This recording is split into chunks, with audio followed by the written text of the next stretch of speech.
Yeah, no, but I thought it was a good set. Yeah, but really, it was some sort of steel meets a leopard. I don't know. 8 years from now, I'll be happy to be Diet Dr. Pepper, for fuck's sake. My name is Zakkai. I'm an Iraqi Jew, which is interesting because there's only 12 of us left. There's only 12 of us left in the wild. Yeah, I'm actually half Iraqi, half Persian. So I may fit in with you guys, look like a white guy, but I'm actually a pale male. So you may know us from our cigarettes. Raised by my grandmother, she was the first girl in Iraq to ride a bike. Woo, yeah, fuck yeah, feminist as fuck, right? First girl in Iraq to ride a bike. She's also the last girl in Iraq to ride a bike. So, yeah, it gets worse. She did raise me, as I said, and she used to love watching TV over my shoulder. In fact, I used to watch the Jersey Shore. She saw a lot of Jersey Shore. You guys know the Jersey Shore? Yeah. Yeah, Jersey Shore fans? Girls like Snooki and Jay Rao and Dina, just getting famous for being fucked, drunk, and stoned, right? Hardcore, man. My grandmother always told me, back in Baghdad, they'd just be stoned. Told you, it gets worse. Okay. One thing she did love, though, was the commercials. I don't know if you know this, but they play the same commercials everywhere in the world, no matter where you go, So like, the Kool-Aid commercial? You know the Kool-Aid commercial? Like, oh yeah, you want some Kool-Aid? Yeah. They play that commercial everywhere in the world. She fucking loved it because they had it back in Iraq. And she'd known it off by heart. You just come out and go, ah, Kool-Aid, give me the Kool-Aid, give me the chair, you got salam alaikum, Kool-Aid. Loosen up, white people. This is my culture. Alright? Not a good sign if she's the only one laughing off the top or making her feel singled out. Stop pointing her out with your laughing of laughter! No, one thing she didn't understand, though, was pop music. Could you imagine there was no pop music in Iraq? They have no Backstreet Boys in Iraq. Can you see that? They're just way too sexual. Yeah. I'm gonna feel good about that one later, huh? No, there is no Backstreet Boys in Iraq. What they do is they take the music and they change the lyrics, make it more acceptable for Middle Eastern culture. So there's no Backstreet Boys, but there is the Waku Shaku Boys. And their music goes a little something like, the world is on fire, our one desire, Uday and Hussein, the sons of Saddam Hussein. Thank you. Thank you, I needed that. You ever feel like life's just gone awry? Like your whole life's just gone awry, like bread. I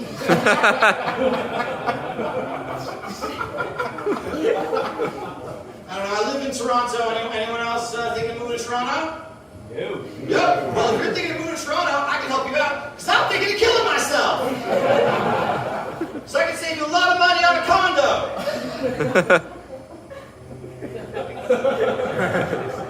Just kidding. I live in Vaughan.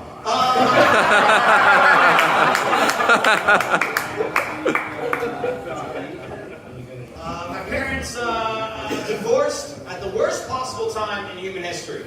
Well, absolutely, worst possible time in human history. My childhood. Now, it was the year that Cher released that song, Life After Love. You know what I'm talking about? Do you believe in love after love? Yeah, my parents' marriage had no chance against that fucking song. That song was the Make America Great Again of divorce. Alright, it's a song that promises as soon as you exit this relationship that you're in, you will be granted life. Life, the best thing in the world. Can you say no to life? No, you can't. And for me, an 8-year-old child who was hoping his parents would stay together, this song seemed awfully cruel of Cher to be putting out. Cher seemed to know a lot about what was going on in my mom's life at the time. Like, no matter how hard I tried, I was not good enough for you. And I'm thinking, does Cher know my mom? Like I already said, my mom's Persian, you know, so she already has friends with names like Shawn and Fariba, and Cher would have fit right the fuck in. Don't worry, Orna, I made you a song. Yeah, I mean, it's like, I don't understand why divorce lawyers aren't using this song every day. It's just kind of like, do you believe in life after love? I'll get you life and more if you hire me at Sipowicz and Attorneys. I mean, like, to be fair, all right, me and Cher, we're cool now, all right? We hashed it out. I'm actually friends with her son on Instagram. He follows me on Instagram. For real. Not joking. Not Chaz, the cool one, Elijah. He's a goth metal band. Yeah, cool. Okay. Let's be real. I'm single.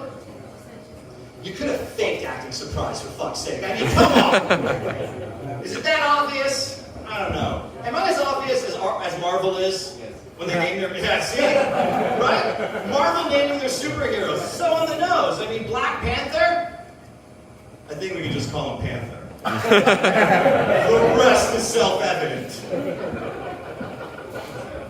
And another thing, why are we calling him Captain America? We all know what his real job is, you know? Protecting Israel's rights overseas, am I right? That joke is self-deprecating and political. Let's go. No, I recently met the perfect girl for me, you know? I know she's perfect because she's absolutely miserable. Just so sad. Oh, she just speaks to me. And the thing is, I know we can never be together. You know, like you ever meet someone and you love them immediately, but you know that the relationship is going to be toxic? Absolutely. Like if I started dating this girl, I'd be showing up in here, like, still late, but like arguing with like track marks in my arms. You know, you guys can't listen to any of the other fucking comics we're in the back. It's like, it's your mother's fault! You know, it's just, you know what I'm saying? Midway through my act, you just kind of hear, boo! Boo! You know he can't get an erection, right? And then I have to like nervously like, I'll fuck you right here! And hope she doesn't take me up on the offer. Yeah. Oh, shit. My last relationship ended a while ago, but before it ended, we actually got to do something pretty cool. I mean, I don't know, maybe you guys think it's cool. It's called the Golden Shower. You know what I'm talking? Yeah, wow. Look at your fucking smile, man. If you weren't with another bald guy, we'd be fucking talking. I already know I'm your type. Did you say gay? I'm hairy too. They say don't shit with where you eat. That must be hard for lesbians, huh? Okay, let's not think too much about it.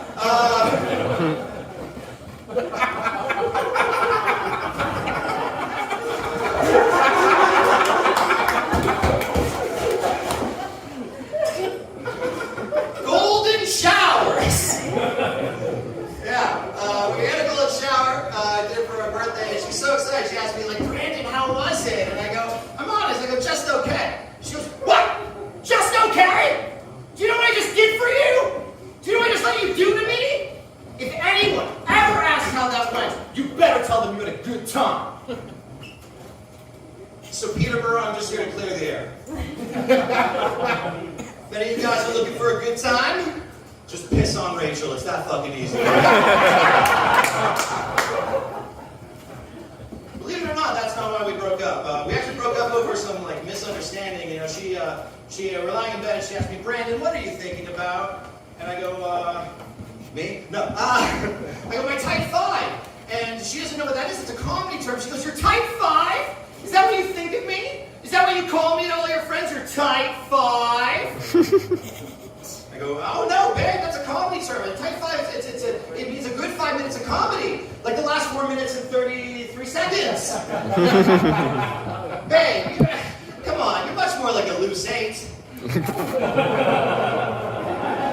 It's a bigger number, people, okay? I'm actually super against toxic masculinity. I won't stand for it. Absolutely not. I hear people, they're talking, we got Brittany Griner out of jail, right? We got Brittany Griner out of jail. Fuck yeah. Should have done it sooner, you know? Should have done it sooner. You know what was holding us back? Apparently she was making more money in a Russian prison than she ever was in the WNBA. Yeah, right? Jesus Christ. They say we overpaid. She's a 6-time All-Star WNBA player. They say we overpaid to bring her back just because we sent them the Merchant of Death. You think that was an overpay? No, right? He can't dunk either.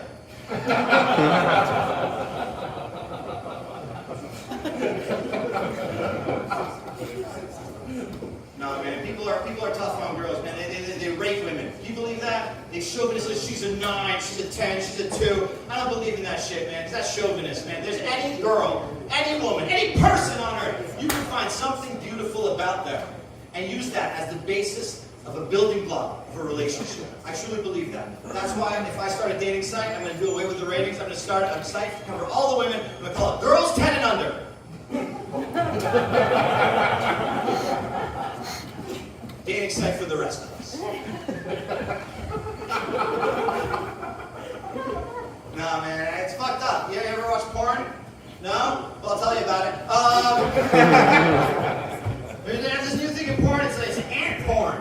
Yeah, ants. They're going for ants now, you know? Ants, fucking ants, you know? And then these guys, you know, these like young guys are just fucking ants. You know, giving these ants what for? And just like these ants are getting all this dick, right? And these guys are fucking them. And the ants, they don't know what's going on. They're just walking around on their 6 legs. You know? Digging holes, trying to gather sugar for the queen. What, I thought insect porn was popular. Jesus Christ. A lot I don't know. A lot keeps me up at night, you know? I always think to myself, if I'm anti-loss, does that make me profound?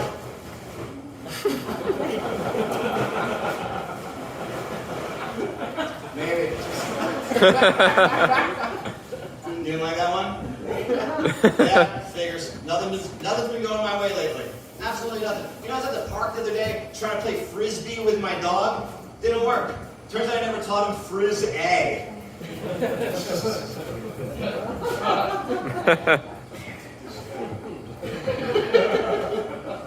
You didn't like it? You didn't get it?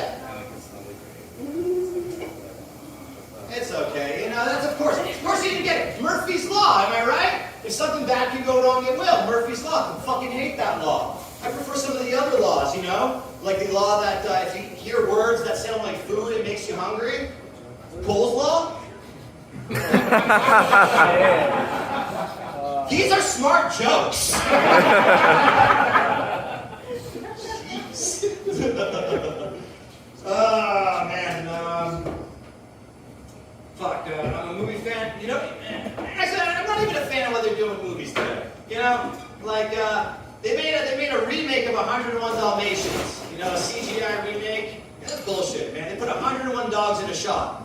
Who needed that many dogs in a movie? Am I right? And plus, I know the truth, right? I know that every animator in Hollywood is a fucking furry, right? It's not a family movie anymore now that you know that, is it, eh?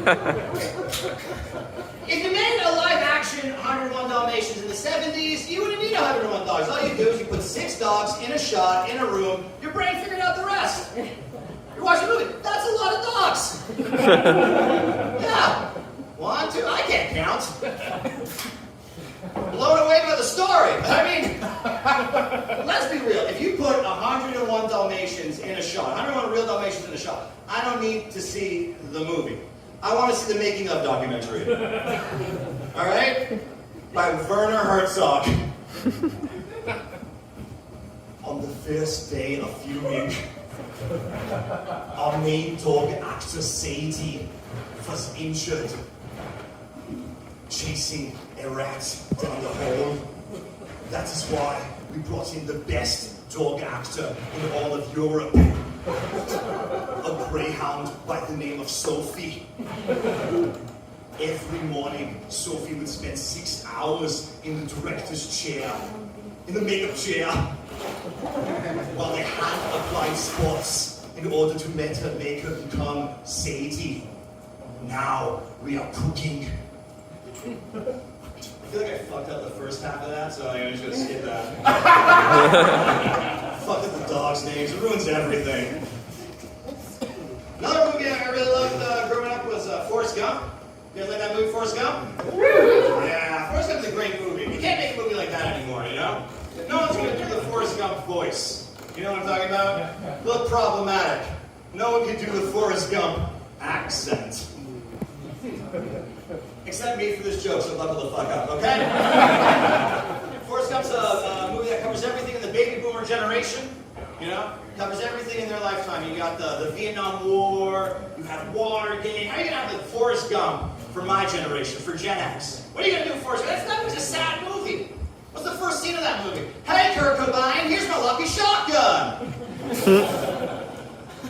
It gets dark. What's the first fucking scene? Hey, Shawn, Ramsey, let's play hide and seek. Oof. Instead of running across America, he tries to run in that Boston Marathon that they keep going trying to blow up. You know what I'm talking about? Zakkai Sarnayev. Yeah, he follows me on Instagram too. Lassie the movie. Okay, you can fly on the plane. I like cutting boxes in the sky too. Come on, people, it's my culture. Okay, I'm gonna leave on this because I think I got the light. So I'm gonna tell you this a little bit about me. Before I was a stand-up comic, I actually was a registered massage therapist.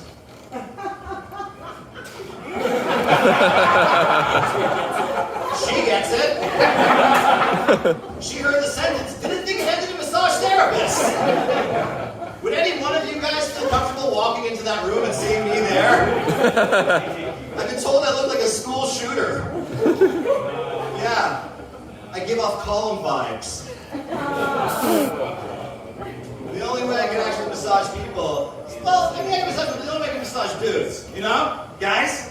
Guys, right? Guys, yeah! The only way I can massage guys, I have to say the words dude and bro a lot, you know? Like, hi, I'm Zakkai, and get naked, dude. Lie down over here, bro. You know, just a little bit of like, oh, you're really tight, dude. What, does that joke get a happy ending? Come on. All right, I am an actor, that's why I like movies, and they send me out to a lot of auditions where I have to play a terrorist a lot of the time. Yeah, do I look like a terrorist? They see Iraqi on the resume, they send me to play a terrorist. Yeah, I don't think I look like a terrorist, but I've been told something to do with my headshots. Can I show you guys my headshots? You told me it makes me look like a terrorist? Yeah, I can show you my headshots? Yeah. Right. I'll show you my headshots, you can tell me if it makes me look like a terrorist, okay? Yeah. Yeah, I think I see what they're talking about, right? My agents, they say, Brandon, you have a face that says, I love life. But you have shoulders that say, Allah Akbar! Guys, thank you so much. Give it up for Shawn. My name's Brandon.